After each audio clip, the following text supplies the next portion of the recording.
ನಮಸ್ಕಾರ ವೀಕ್ಷಕರೇ, ತಾಲೂಕಾ ಕ್ರಾಂತಿ ನ್ಯೂಸ್ಗೆ ಸ್ವಾಗತ. ನಾನು ಯೂನುಸ್ ಪಠಾಣ್.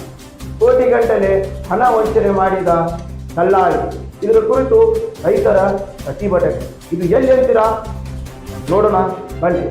ಹೌದು, ಧಾರವಾಡದಲ್ಲಿ ರೈತರು ಎಪಿಎಂಸಿಯಲ್ಲಿ ಪ್ರತಿಭಟನೆಯನ್ನ ನಡೆಸಿದ್ದಾರೆ. ವ್ಯಾಪಾರಸ್ಥರೊಬ್ಬರು ರೈತರಿಗೆ ಕೋಟಿಗಟ್ಟಲೆ ಹಣ ವಂಚನೆ ಮಾಡಿ ಪರಾರಿಯಾಗಿದ್ದಾರೆ ಅಂತ ಆರೋಪಿಸಿ ರೈತರು ಎಪಿಎಂಸಿಯಲ್ಲಿ ಇರುವಂತಹ ಆರ್ಸಿ ಹಳಕಟ್ಟಿ ಇರುವಂತಹ ಕಾರ್ಡ್ ವ್ಯಾಪಾರಸ್ಥರಿಗೆ ರೈತರಿಗೆ ಹಣ ಪಾವತಿ ಮಾಡದೆ ಅಂಗಡಿಗೆ ಬೀಗ ಜಡಿದು ಫೋನ್ ಅನ್ನ ಸ್ವಿಚ್ ಆಫ್ ಮಾಡಿಕೊಂಡು ಪರಾರಿಯಾಗಿದ್ದಾರೆ ಎನ್ನುವಂತಹ ಆರೋಪ ವ್ಯಕ್ತವಾಗ್ತಾ ಇದೆ.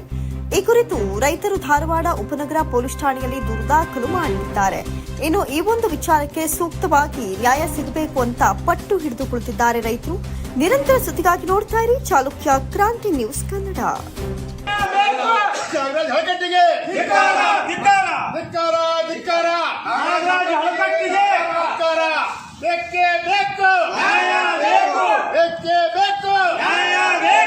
ಎಲ್ಲಿವರೆಗೆ ಹೋರಾಟ? ಹಳಕಟ್ಟಿಗೆ ಹಳಕಟ್ಟಿಗೆ